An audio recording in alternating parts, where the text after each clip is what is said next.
obrigado. Muito bem, boas-vindas para todo mundo. Hoje, dia 11 de março, e nós vamos, então, retomar o estudo sobre a mediunidade a partir da apostila, que é a de número 1 da Federação Espírita Brasileira, que nós já estamos examinando há algum tempo. Então, gostaria de lembrar da importância da água para que ela seja fluidificada, e nós vamos buscando a prece para darmos início ao nosso encontro desta noite. Desde logo agradecendo a presença de cada um, tanto quanto dos amigos espirituais, sob a tutela de Jesus e dos grandes espíritos que dirigem a vida no planeta Terra, mas muito também aos guardiões que nos envolvem na sua proteção, os nossos anjos de guarda, amigos espirituais mais próximos, familiares, guias, mentores, todos aqueles que tenham afinidades conosco, com o nosso projeto de conhecimento e prática da mediunidade, para avançarmos nos conteúdos que nos esperam, sempre sob a inspiração desses amigos queridos que também estudam conosco, ou aqueles que supervisionam como professores, como mestres, como profundos conhecedores desta faculdade inata, universal praticamente, a da mediunidade, que temos procurado conhecer um pouquinho melhor a cada semana. Que nos coloquemos receptivos, mas ao mesmo tempo sabendo dos milhões e milhões de necessitados, de doentes, de vítimas de toda espécie de violência, de crueldades, de guerras. Nós vamos também nos colocando com a atitude de doarmos os nossos melhores fluidos do nosso mundo celular, do nosso duplo etérico, moléculas revestidas de amor e caridade, entregues todas num fluir de bondade, de preocupação, diretamente para as mãos dos amigos do alto, que saberão levá-las aos mais necessitados mundo afora. Assim sendo, amigos queridos, agradecendo a vossa presença, abraçando-nos mais e mais, nós vamos dando início ao nosso estudo da noite. Muito obrigado e que assim seja.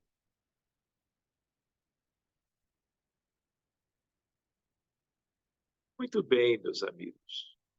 Mais uma vez, bem-vindos todos. Vamos então para a nossa apostila. Vamos buscando a página 132. Nós vimos, quando vocês olham, na página anterior, o tema número 3 tem o título a ação dos fluidos do perispírito e da mente na comunicação mediúnica. E nós vimos esse início no dia 4, na última segunda-feira. E fomos buscando a introdução, que trata desse título, e depois fomos olhar no item 1 a questão dos fluidos. E vimos algumas coisas úteis, mas não vimos muita coisa, porque foi uma noite que nós também dedicamos a um exercício, a um treinamento prático. Mas tudo isso está gravado. Então, quem desejar, pode buscar isto lá no YouTube da Sociedade Espírita Reencontro. Hoje, nós vamos, então, para, no final da página 132, o item se chama perispírito. Então, é importante nós, quando vamos começando, fazermos uma lembrança que é recorrente. Todos os seres humanos têm perispíritos. Sejam os desencarnados, bilhões, sejam os encarnados, bilhões também. Então, todos somos almas ou espíritos, todos temos um revestimento, aqui Allan Kardec chamou de perispírito, e os encarnados, claro, também possuem corpo físico. Então, é esse elemento que é a vestimenta dos desencarnados, tanto quanto é o elemento de ligação para os encarnados entre alma e corpo, que nós vamos ver um pouquinho sobre ele hoje, acompanhando e já entrando na página seguinte, que é a página 133. Então, me acompanhem, por favor. O perispírito, definido como corpo fluídico dos espíritos, é um dos produtos mais importantes do fluido cósmico. É uma condensação desse fluido em torno de um foco de inteligência ou alma, ou espírito. Também gostaria de lembrar, não é assunto para nós agora, mas os animais, nós vimos isto da vez anterior, os animais também têm um análogo ao perispírito humano, com uma estrutura própria, dependendo de cada espécie. Então, os seres vivos, de uma maneira geral, não só os animais, possuem os seus respectivos, poderíamos dizer, perispíritos também. Mas vamos para aquilo que nos importa mais. É constituído de substâncias materiais, sendo estas, porém, mais etéreas, por isso chamadas de semimateriais. Aqui também vale uma lembrança. Quando vocês leram, ouviram falar sobre nosso lar, sobre as colônias no mundo espiritual, sobre as cidades astrais, as realidades estruturadas da vida do além-túmulo, tudo aquilo pertence ao mundo espiritual. Tudo aquilo é espiritual, mas é material também, nos mesmos moldes daqui. Uma matéria mais sutil, uma matéria mais etérea, com um arranjo molecular e atômico diferentes, e poderíamos usar a mesma expressão, semimateriais, sob a ótica de quem está encarnado. Mas para quem está vivendo lá, naquelas condições, a exemplo de tantos lugares que já foram descritos por médiuns e especialmente por André Luiz, para eles que vivem lá, tudo aquilo é bem material. Tem a sua solidez. Mas, claro, quando eles conhecem a realidade no plano físico, eles sabem que do lado de cá, onde nós todos estamos agora, a condição de materialidade é de uma densidade incomparavelmente maior. E é essa diferença que faz com que só enxerguem o mundo espiritual aqueles que têm mediunidade. Porque os que estão encarnados e não têm vidência, aquela condição semimaterial passa desapercebida dos olhos materiais, da retina dos olhos dos humanos encarnados. Muito bem, o perispírito é mais ou menos etéreo, conforme os mundos e o grau de depuração do espírito. Então, uma espécie de um prêmio em relação à vitória de cada um sobre as suas dificuldades e tendências mais, acompanha o processo de evolução moral, vamos dizer, a modificação do perispírito cada vez para uma estrutura mais rarefeita, uma densidade menor. Por isso que, por exemplo, na Terra, em outros mundos há algo análogo, os mais evoluídos do ponto de vista moral, eles ascendem. E os mais comprometidos perante as leis de Deus, tendo o perispírito mais grosseiro, pesado, denso, quando dormem ou quando morrem, são atraídos pelo campo gravitacional de uma maneira mais intensa e descem. E um comentário que já se fez muitas vezes: na Terra, pelas características do mundo, pelas características dessa humanidade, ainda as zonas inferiores, umbral inferior, as trevas e as zonas abissais são as mais numerosas no que diz respeito à quantidade de espíritos desencarnados, portanto, com imensas limitações morais. Por isso, pelos seus perispíritos densos, lá estão. Ou para lá se encaminham, dia após dia, na medida do que pensam, do que sentem, do que vivem, do que escolhem, dos valores que possuem e de tudo aquilo que já se comentou também outras vezes, que é muito desta humanidade.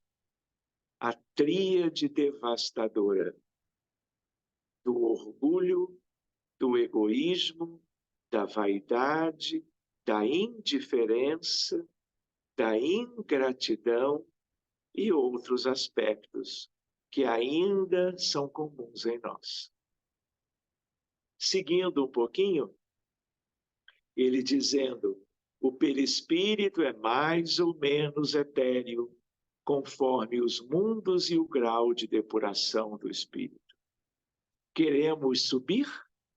Queremos buscar já nem tanto a evolução no sentido do conhecimento e da horizontalidade, que busquemos no sentido das virtudes e com elas a verticalidade, a ascese no sentido das esferas cada vez mais depuradas, que são a morada de milhões e milhões que já souberam fazer esse percurso. Seguindo, Nos mundos e nos espíritos inferiores, ele é de natureza mais grosseira e se aproxima muito da matéria bruta. Ou seja, há uma espécie de uma gradação, de um contínuo, de uma média para cima, no sentido da depuração e da virtude. Da média para baixo, no sentido da densificação e do vício. Pois bem, ela é de natureza mais grosseira e se aproxima muito da matéria bruta. Durante a encarnação, o espírito conserva o seu perispírito, não passando o corpo para ele, senão de um segundo envoltório mais grosseiro. Já vimos isto. Mais resistente, apropriado às funções que deve executar e do qual o espírito se despoja por ocasião da morte. O perispírito serve de intermediário entre o espírito e o corpo, dito de uma outra maneira, entre a alma e o corpo. Aqui procurando a ideia de que as duas palavras são como que sinônimas: alma humana, espírito humano. O perispírito serve de intermediário, é o órgão de transmissão de todas as sensações em relação às que vêm do exterior. Pode-se dizer que o corpo recebe a impressão, o perispírito a transmite, e o espírito, que é o ser sensível e inteligente, a recebe. Quando é o contrário, quando o ato é de iniciativa do espírito, pode-se dizer que o espírito quer, o perispírito transmite e o corpo executa. E se nós pudermos lembrar de questões da anatomia e da fisiologia do corpo, quem está profundamente ligado a isso é o sistema nervoso central e o periférico. E no central, não é a parte mais importante, que é o cérebro humano, o encéfalo, que está dentro da caixa craniana, da cabeça de todo mundo. Com base nessas e outras informações, já vimos isso, o espírito Lamennais esclarece a ação do perispírito nas comunicações mediúnicas. 2 pontos. O perispírito, para nós outros espíritos errantes, é o agente por meio do qual nos comunicamos convosco. Quer indiretamente, pelo vosso corpo ou pelo vosso perispírito, quer diretamente pela vossa alma. Daí a infinita variedade de médiuns e de comunicações. Seguindo, a interação perispírito-perispírito, estabelecida entre o comunicante espiritual, dito o desencarnado, e o médium, favorece a multiplicidade de manifestações mediúnicas definidas pela ligação mental de ambos. Atuando sobre a matéria, os espíritos podem manifestar-se de muitas maneiras, diferentes por efeitos físicos, tal como os ruídos e a movimentação de objetos, pela transmissão do pensamento, pela visão ou vidência, pela audição ou audiência ou clareaudiência, pela palavra, psicofonia, pelo tato, pela escrita, psicografia, pelo desenho, pela pintura, pela música. Numa palavra, por todos os meios que sirvam a pô-los em comunicação com os homens. Vamos agora, para seguirmos, vermos algo sobre a mente humana, já na página seguinte. Mente é a palavra que abrange o conteúdo dos processos mentais ou atividades psíquicas do indivíduo.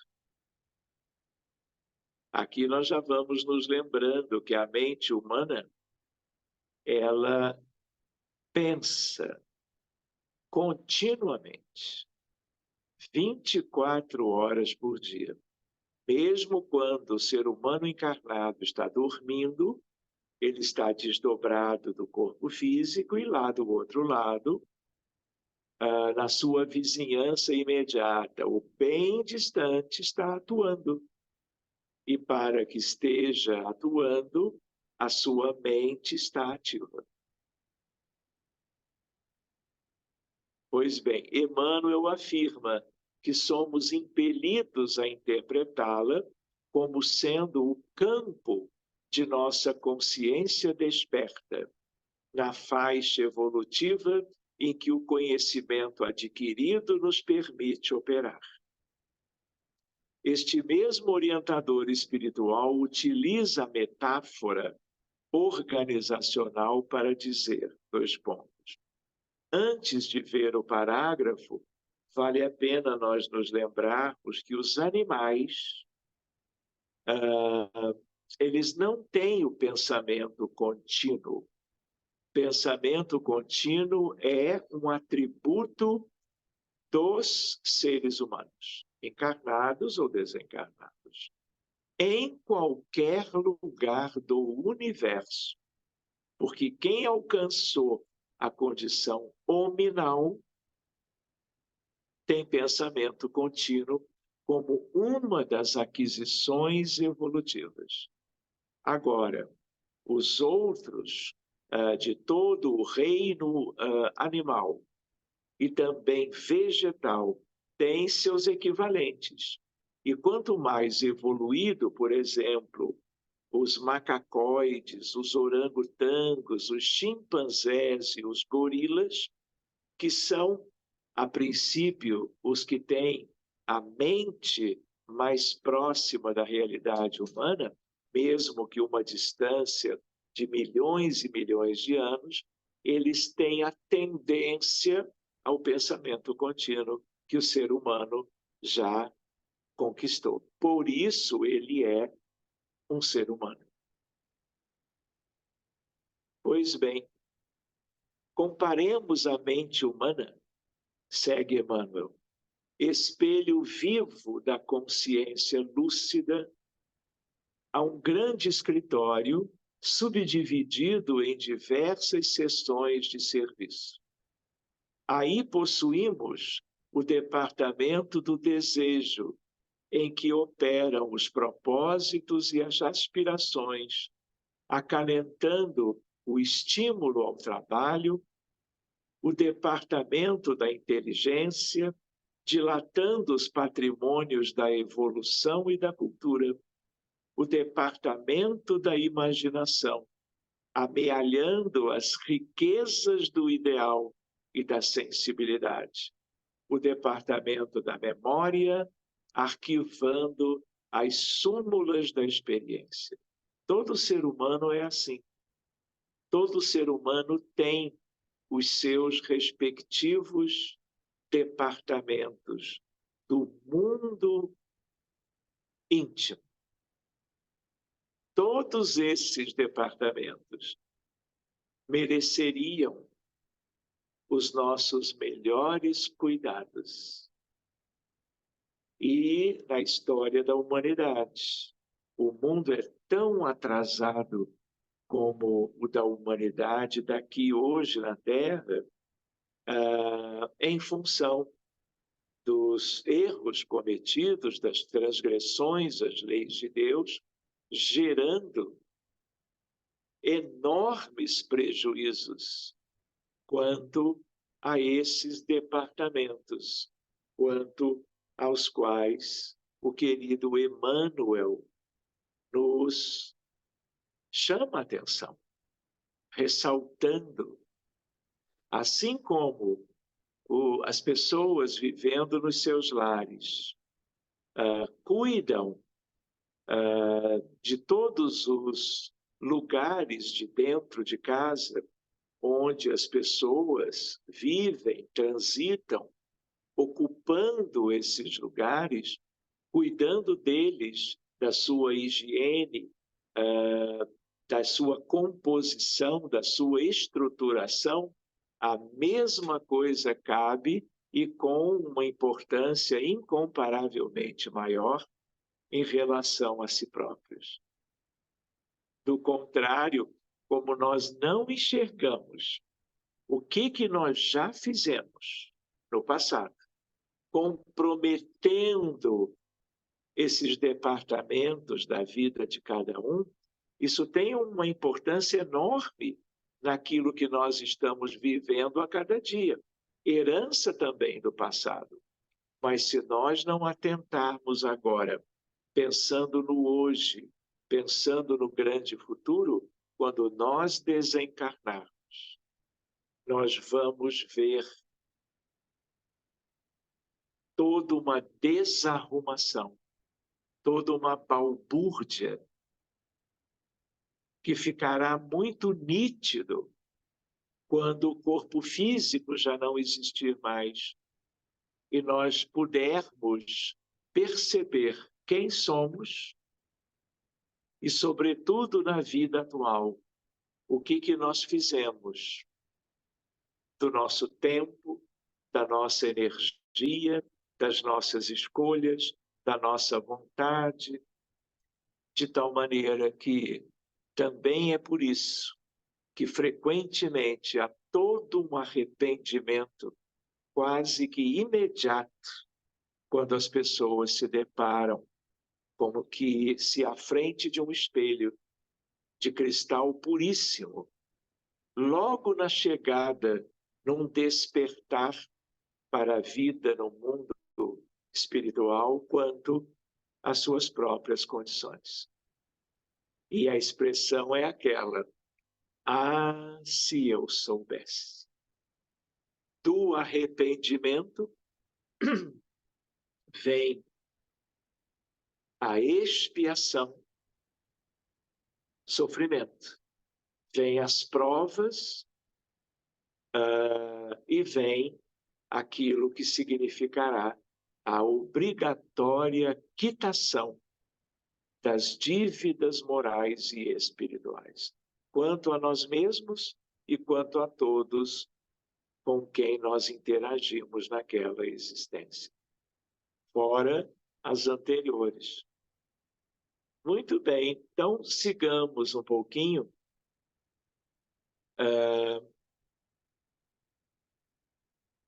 achando-se a mente na base de todas as manifestações mediúnicas, quaisquer que sejam os característicos em que se expressem, é imprescindível enriquecer o pensamento, incorporando-lhe os tesouros morais e culturais. Então, meus amigos, aqui, de novo, aquela lembrança que muitas vezes tem, muitas vezes existe, quando as pessoas, às vezes, têm uma mediunidade ostensiva e as pessoas apenas tendem a acreditar que, tendo mediunidade, estando engajados nas atividades mediúnicas, dentro do movimento espírita, num lugar qualquer, ou mesmo a mediunidade exercida por irmãos de outras crenças, que a pessoa não precisa mudar, não precisa cuidar-se, não precisa exatamente desse enriquecimento.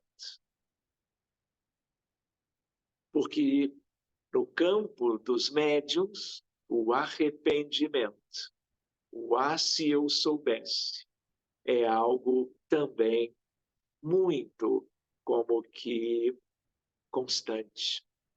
E não são apenas médiuns, são médiuns e todos os trabalhadores das inúmeras atividades, vamos dizer, ligadas às crenças, às religiões e aos credos. Quantas vezes o exercício disso ou daquilo é meramente uma atividade superficial, na verdade, como que a vivência de uma experiência mística qualquer, destituída mesmo de décadas do verdadeiro aperfeiçoamento. Pois bem, resulta daí a união mental entre o comunicante espiritual e o médium, que estabelece a formação de um circuito no qual o espírito manifestante define uma vontade-apelo e o medianeiro uma vontade-resposta. A comunicação mediúnica está diretamente subordinada ao conhecimento que o médium possui e à sua conduta moral. Sobretudo quando se refere a mensagens instrutivas provenientes de espíritos superiores. A afinidade entre as ideias do espírito comunicante é, pois, fundamental no exercício da comunicação. Se não houver afinidade entre eles, o espírito do médium pode alterar as respostas e assimilá-las às suas próprias ideias e inclinações. Porém, não exerce influência sobre os espíritos comunicantes, autores das respostas. É apenas um mau intérprete. Seguindo mais um pouquinho adiante, as afinidades fluídicas, perispirituais e mentais precisam ser bem compreendidas quanto a cada um dos médiuns. Caso contrário, a comunicação mediúnica pode ser inviabilizada ou apresentar má qualidade na recepção do pensamento do espírito comunicante. Em O Livro dos Médiuns, capítulo 19, os espíritos Erasto e Timóteo apresentam esclarecedora dissertação mediúnica que merece ser lida com atenção. Destacamos: 1. Os nossos pensamentos não precisam da vestimenta da palavra para serem compreendidos.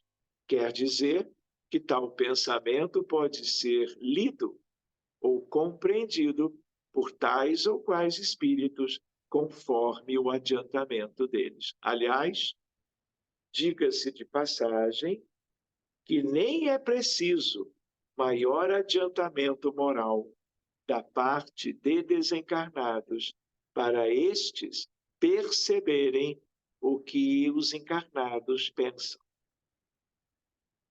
sentem, vibram, desejam e estão na sua memória tudo o que fizeram, tanto na encarnação atual como nas de véspera. 2. Assim, quando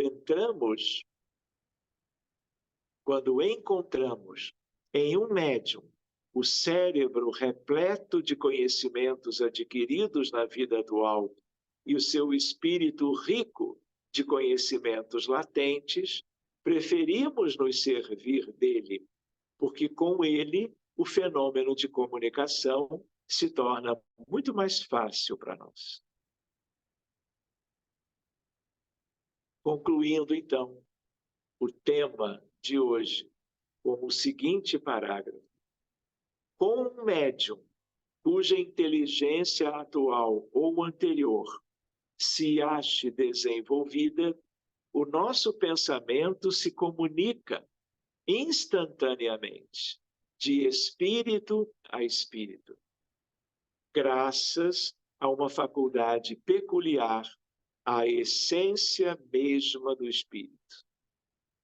Nesse caso, encontramos no cérebro do médium os elementos apropriados a dar ao nosso pensamento a vestimenta da palavra que lhe corresponda. E isto quer o médium seja intuitivo, semimecânico ou inteiramente mecânico. É por isso que, seja qual for a diversidade dos espíritos que se comunicam por um mesmo médium, os ditados que se obtêm, ainda que procedendo de espíritos diferentes, trazem, quanto à forma e ao colorido, o cunho que lhe é pessoal do médium, matizes do médium que está servindo como medianeiro daqueles espíritos. Então, meus amigos, este é o capítulo chamado, que nós começamos da outra vez, que é o tema número 3 do módulo número 2 deste que é o programa número 1, a apostila número 1. Pois bem, na semana que vem nós já vamos entrar num outro tema, que é o tema número 4, chamado Laboratório do Mundo Invisível. E aí nós vamos ver muitas questões trazidas por André Luiz. Então, meus amigos, nós podemos agora, porque temos alguns bons minutinhos, que vocês, em desejando trazer alguma questão, alguma dúvida, algum comentário sobre, claro, um tema que estamos examinando desde a semana passada até o dia de hoje. Que tal? Muito bem, continuemos gravando e vamos ver as eventuais dúvidas dos amigos.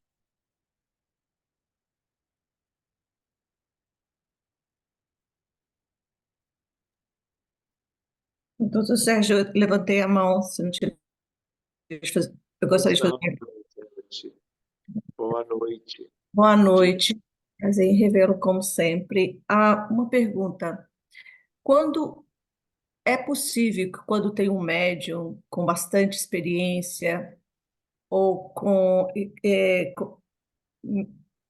desenvolvido moralmente e culturalmente, é possível que, quando ele esteja em transe ou ele esteja psicografando, na verdade, ele está escrevendo o que ele, no transe, lembra das vidas passadas, das lições ou da possibilidade que ele vê enquanto desdobrado? E se é possível, como que a gente distingue da psicografia normal? Georgette, olha só, é perfeitamente possível. Até porque, quando um médium experiente ele pretende agir com a sua mediunidade num ambiente qualquer, numa ocasião, num trabalho envolvendo outras pessoas ou numa atividade bem apenas própria, por exemplo, na sua própria casa, todo médium, para agir mediunicamente, naturalmente ele se desdobra, a alma sai do corpo. Esta é uma condição sine qua non, uma condição obrigatória. Seja um médium intuitivo, seja de uma mediunidade sutil, quanto mais de uma mediunidade progressivamente mais ostensiva. E é por isso mesmo que, dependendo da condição, dependendo do grau de cultura, de intelectualidade, de vivências anteriores, de afeição com as coisas que sejam proveitosas para si e para os outros, nada impede de que, quando ele pegue uma folha de papel e um objeto para escrita, ele esteja funcionando do ponto de vista anímico e não mediúnico. Essa atividade anímica, Georgette, ela pode ser algo que ele ou ela, médiums, percebam, reconhecendo que a origem está dentro deles mesmos. São eles que estão, por exemplo, escrevendo algo, falando alguma coisa que está sendo gravada para ser útil mais adiante para alguém. Mas existem aqueles que também estão desdobrados e que escrevem ou que falam e que não se dão conta que aquilo pertence ao seu próprio mundo, que aquilo foi produzido animicamente pela sua própria alma desdobrada do corpo, naturalmente, como sempre elas desdobram. Então, isso é razoável, não é? Agora, há que se ter alguns cuidados. O próprio médium, se é experiente, é bom que ele saiba distinguir quando aquilo é dele, quando não é. Sobretudo se ele vai assinar a comunicação, seja escrita, seja falada, para que ele não use, vamos dizer, um nome de maneira imprópria. Se ele está na dúvida, deixe na dúvida. Porque, na verdade mesmo, né, gente, o que importa é o conteúdo.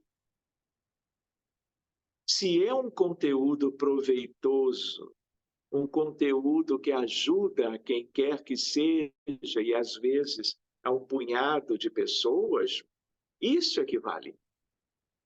Não importa se o médium, excepcionalmente, tinha sido capaz de produzir uma coisa, um resultado escrito ou falado, de maior proveito para quem quer que seja.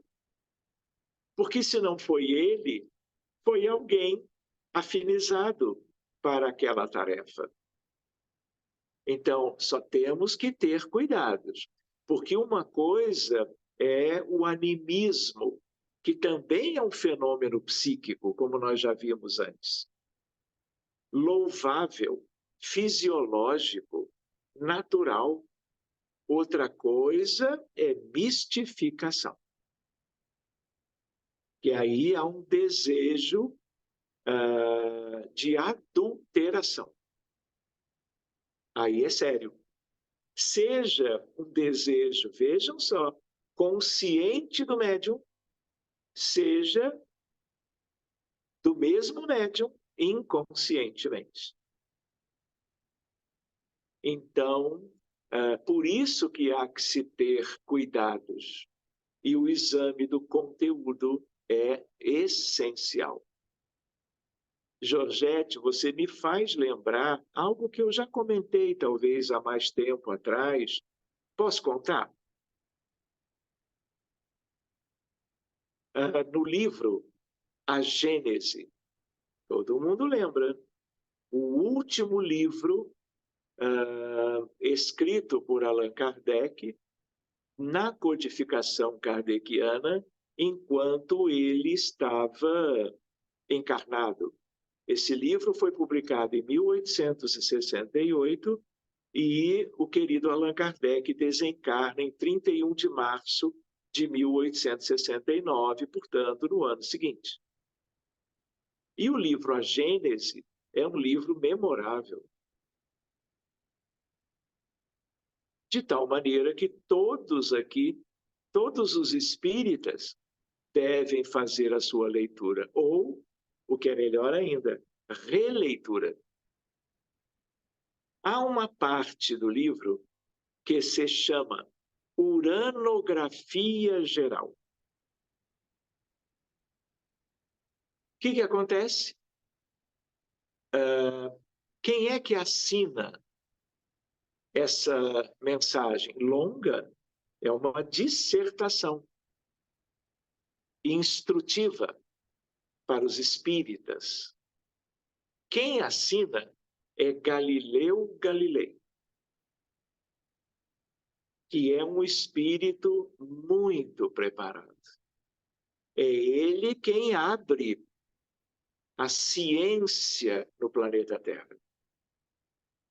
Quando ele, em vez de usar as lunetas fabricadas por artesãos italianos para olhar na linha do horizonte, trazer as pessoas para mais perto, ele tem a inclinação, a intuição, e pega a luneta, uma, depois várias outras, e olha com elas para o céu. E aí ele começa a descobrir planetas e estrelas. Tem uma história linda, mas nós não vamos entrar nela hoje. E aí o que acontece? Ele descobre o método científico de observação da natureza, só que de uma natureza que não era da Terra, era como que um primeiro elemento da astronomia, que é hoje, 400 anos depois, uma das mais importantes ciências da humanidade na Terra. Pois bem, então, ele assina Galileu Galilei, falando do universo. Quem era o médium dessa mensagem? Camille Flammarion, contemporâneo de Kardec, aquele que mais esteve a par como astrônomo, um dos principais astrônomos da Europa de meados do século XIX. E ele, amigo de Kardec, como eram outros também, todos franceses. E aí o que acontece? Flammarion, médium, escreveu diversos livros. Eu vou postar mais adiante uma coisinha sobre a biografia de Flammarion. E aí o médium era ele. Vejam que coisa curiosa. Um astrônomo, vamos dizer, do primeiro tempo do desenvolvimento dessa ciência nova. Galileu Galilei assina, e um astrônomo contemporâneo de Kardec é o médium. O que vem a se saber depois? Por isso que a sua pergunta me fez lembrar essa historinha. Galileu Galilei e Camille Flammarion são o mesmo espírito. Então, quando Flammarion senta para escrever a mensagem, supostamente psicografando, na verdade, ele desdobra com uma bagagem única sobre astronomia, como Flammarion. Ele acessa os tesouros da sua memória como Galileu, a ponto dele próprio assinar Galileu sem saber que ele era ou tinha sido Galileu no passado. Então, isso ilustra um pouco, claro que para espíritos de toda uma grandeza, não é? E a quem nós devemos muito, mas algo que tem a ver com a sua pergunta, Georgette. Mas nesse campo, o médium, o trabalhador, deve estar atento para que haja a devida identificação. Seja que aquilo é produzido por ele, no desdobramento anímico, seja assinado ou até não assinado, mas alguém que coloca o seu amigo familiar. Volta e meia, os espíritos não querem se identificar. Eles têm as razões deles. Enfim. Valeu, Georgette. Que mais, meus amigos? Obrigada, doutor. Doutor Sérgio, rapidinho, porque eu acho que... Mônica. Pois não, Mônica. Eu acho que o senhor já até respondeu, mas me fez lembrar aquelas irmãs, as primeiras, meninas ainda, que ajudaram tanto Allan Kardec. no caso delas, elas ainda não tinham, né, uma bagagem assim, mas tinha alguma coisa armazenada, né? Alguma coisa assim. Penso eu que Muito- seja isso, né? Mas qual é a sua dúvida, Mônica, a sua questão? É isso mesmo? Então, seria a partir desse conhecimento anterior que estava registrado na memóriazinha delas? E não era, Ok, na memória. Mônica, Ah, também é uma questão interessante a sua. Na verdade, elas eram todas adolescentes. Elas tinham, em média, vejam só, 16 anos. 14, 16 anos, né? Eu li em algum lugar aqui. Então, nós tínhamos as filhas do casal Baudin. Uhum. Nós tivemos, parece até que eu tive intimidade com isso, né? Mas não é não. Assim, ó, Ruth, Celine Jafet,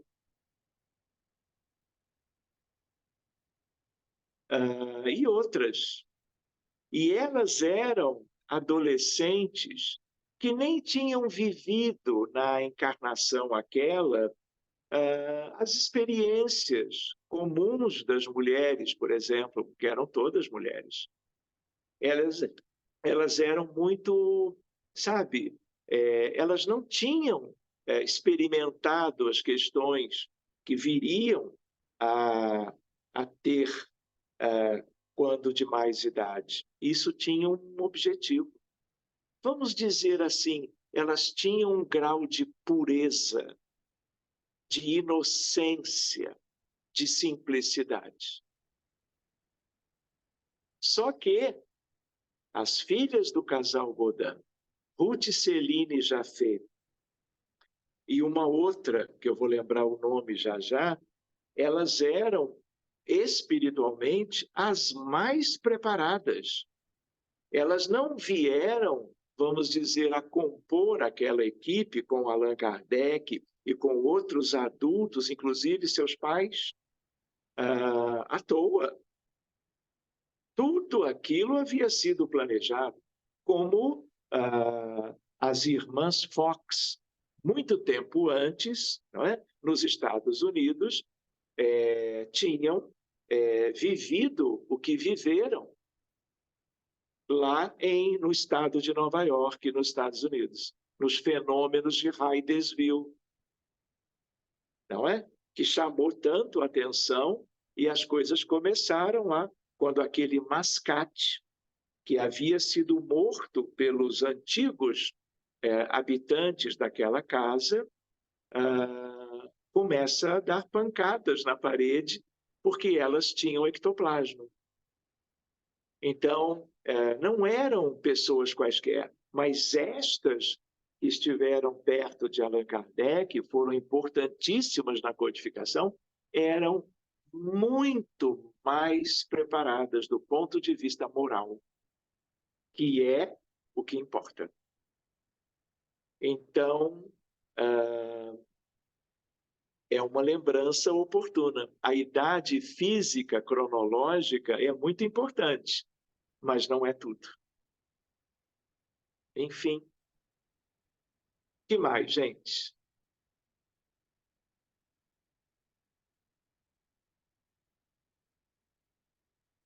Mais alguma questão? Sim, eu tenho uma questão que já ando há uns tempos para colocar. Isto vem um bocadinho ao encontro daquilo que estamos a falar. Sim, No querida, pode caso, falar. sim, no caso do médium Edgar Cayce, dos Estados Unidos, o Edgar Cayce, que acho que ele era conhecido como o Sleeping Prophet, se a memória não me falha, e ele entrava, e ele deitava-se, não é? E adormecia, entrava numa espécie de um sono, e depois falava, não é? Portanto, ele tinha acesso à informação, parecia que ele tinha acesso a uns registros que eram quase universais. Tinha acesso a informação que talvez ultrapassasse o cunho tão pessoal, portanto, não sei, há quem diga que ele tinha acesso aos registros acásticos, etc. O que é que me diz a respeito da mediunidade desse irmão Edgar Cayce? Isso é animismo ou é mediunidade? É Eu não animismo, não saberia, é? Adelina, não saberia lhe dizer assim, ó, apenas que como todo médium, como Edgar Cayce era, e Sim, muitos outros foram, e que sim, não são considerados como que médiums espíritas propriamente, às vezes são considerados como precursores do espiritismo, sim. como Emanuel Swedenborg, na Swedenborg, Suécia. já falamos Então, nisso. todos eles tiveram alguma produção anímica e alguma produção mediúnica. Então, não precisa usar a terminologia registros acásicos, mas isso é a memória profunda de cada um, todos temos isso.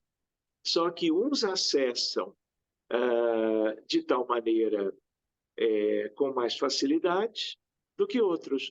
E quem que acessa com mais facilidade? Exatamente os que são médiums, porque desdobram com facilidade e vão e a memória profunda, acásica, ela fica à disposição de acesso para uma finalidade, se possível, útil qualquer. Uhum. Que era o Tá caso bom? dele, que ele usava muito para passar receituários, não era? Por casos de doenças. Está bem, está bem. Obrigada. Muito bem. O que mais, gente? Vamos em frente, então? Então, agora são 8h em ponto no horário de Brasília. Nós vamos buscar, durante os próximos minutos, uma prece no sentido de volta, não é? Porque já fizemos isso algumas vezes, em termos de corrente magnética, em termos de nos tornarmos, diante de tantas questões de sofrimento humano, individual e coletivo, úteis, não é? Para que, durante a oração, que também será de encerramento, nós possamos nos vincular ainda mais aos amigos espirituais que nos envolvem, para que a doação gentil de cada um seja levada a inúmeros necessitados nas questões mais sérias que a humanidade tem hoje. Então, alguém que estiver necessitado, precisando de alguma ajuda, pode se deitar, pode se recolher. Todos devem ter, de novo eu lembro, a água para ser fluidificada. Mas quem tiver alguma indisposição, se recolha, porque a espiritualidade vai ajudar.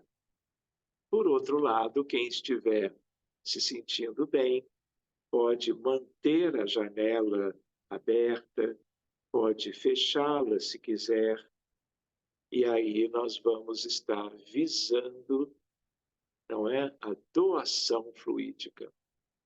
E nós, então, já vamos agradecendo a todos vocês pela atitude generosa de estarem oferecendo o melhor de si. Eu vou colocar uma música de fundo, a mesma que tinha posto antes, que é a Ave Maria de Schubert.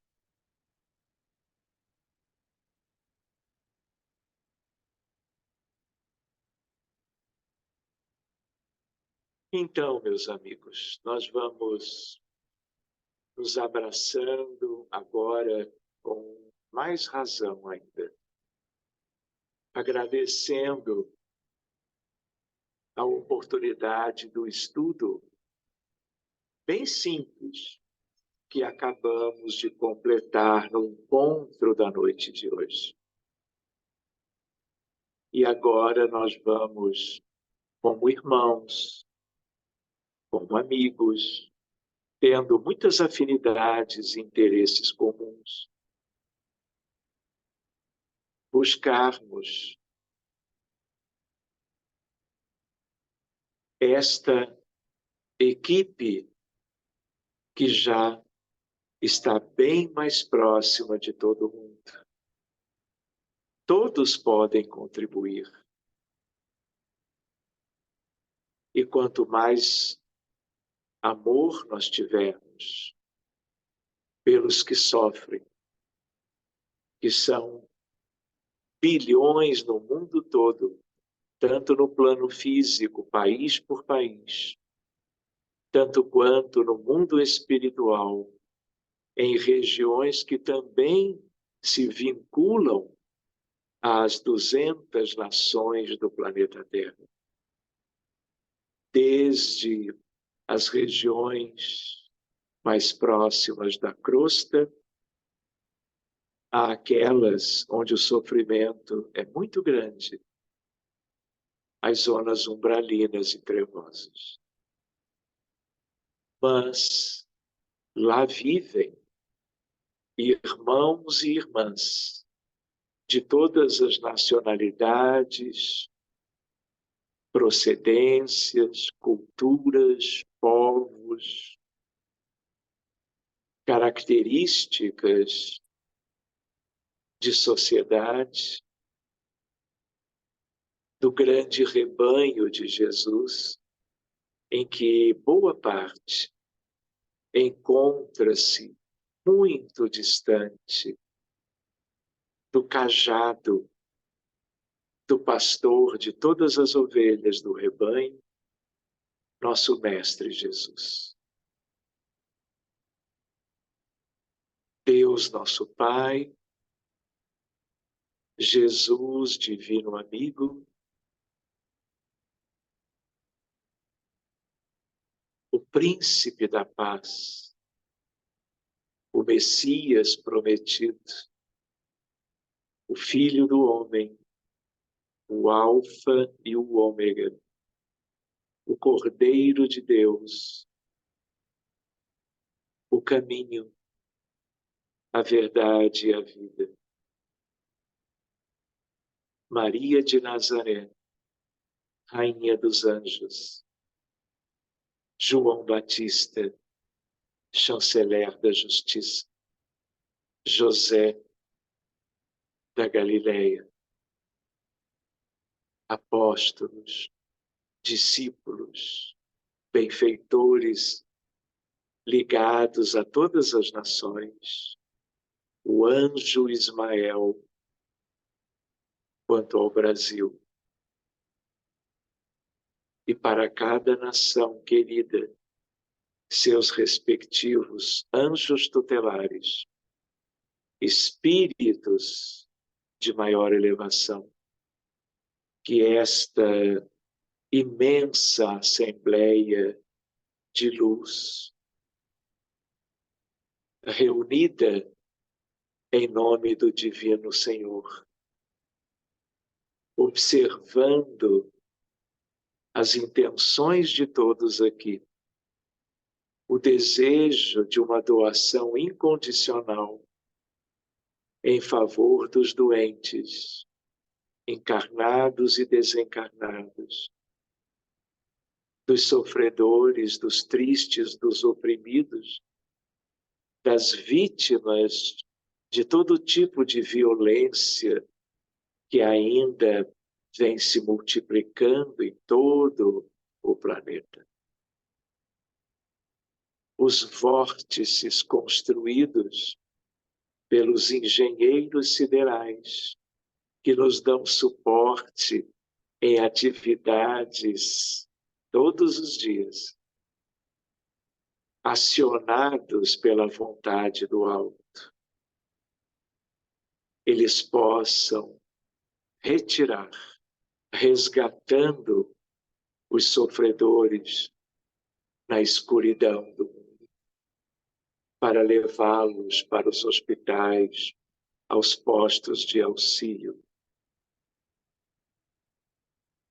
mantidos por estes espíritos nobres. Ao mesmo tempo que toda a doação desta equipe, que se une à doação incondicional de espíritos elevados, tudo seja uma reunião entre o céu e a terra, entre os maiores, os intermediários e nós, os menores, para que todo um corpo, toda uma família, toda uma estrutura, toda uma corrente, onde o magnetismo da bondade, do amor incondicional, esteja a postos, a ser levado para os maiores trabalharem em nome do Senhor, pelo soerguimento moral da humanidade, pela paz nos lugares conflituosos, onde as maiores misérias humanas prevalecem, como no Kremlin, invadindo a Ucrânia há 2 anos, como na faixa de Gaza e na Cisjordânia, invadidos, lamentavelmente, pela crueldade, dizimando o povo inteiro. No Sudão, em Darfur, nossos irmãos de toda a África a serem atendidos nas suas necessidades, recolhidos, amparados, tratados fluidicamente como sendo nossos irmãos mais queridos que temos aqui na Terra. As famílias do Haiti vivendo uma verdadeira guerra civil. O Iêmen, de igual modo, há mais de 10 anos. Na Síria, há 12. Os dramas do povo afegão. Os da Coreia do Norte. Jesus, nós apenas desejamos realizar juntos, olhando na linha do horizonte para as nações do hemisfério norte, tanto quanto fitando-as do sul, a melhor entrega que podemos realizar juntos. Vibrações, energias, fluidos e campos de natureza harmoniosa, benéfica, sintonizada com o vosso coração, com as falanges sagradas do Espírito do Senhor que és tu, na promoção do bem, da cura, da libertação, do alento moral, em prol da humanidade inteira, por critérios da lei de amor e de justiça e de caridade. Que sejamos capazes de visitar todos os lares do planeta, numa ideia, exercício de bicorporeidade e por mecanismos que o espírito livre pode realizar. A exemplo daqueles que já o fazem há tanto tempo, que abracemos crianças e jovens, homens e mulheres, civis ou no exercício transitório de um regime qualquer, os idosos de todas as condições, nos seus lares, nas ruas, instituições de toda a natureza. Desse modo, num exercício válido e que poderá ampliar-se pouco a pouco, vamos amando e protegendo nossos irmãos em humanidade. Nesta noite, 11 de março de 2024. Espíritos lindos trabalhando em nome do Senhor, realizando a entrega mais substancial de uma forma de amor cristão, em favor dos nossos irmãos que estão vivendo há muito tempo na dor da retaguarda evolutiva própria desse mundo. Agradecendo a Deus e a Jesus, a nossos anjos de guarda, que lembrando deles, foram eles que se esforçaram, sabe-se lá o quanto, para que um dia conhecêssemos o Espiritismo, o Consolador prometido, e tivéssemos Jesus conosco, a nos levar pela mão a novas realidades e contextos tão oportunos e necessários para qualquer um de nós. Muito obrigado, Senhor. Obrigado, amigos todos, e que assim seja.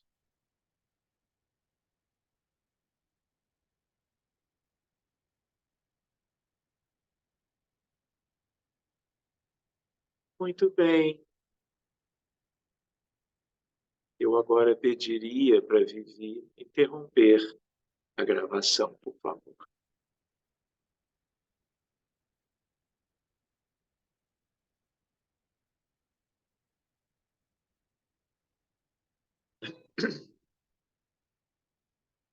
Então, enquanto ela faz isto, eu queria saber como é que vocês estão agora.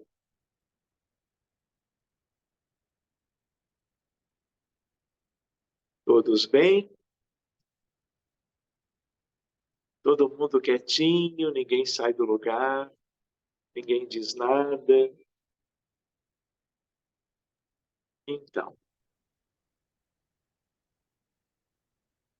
Então tá bom.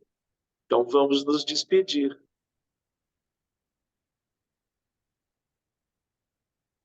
Obrigada, doutor. Até semana que vem. Muito obrigada. Até Obrigada, semana boa que vem, noite, se Deus dia quiser. 18 de Boa março. noite. Cuidem-se bem.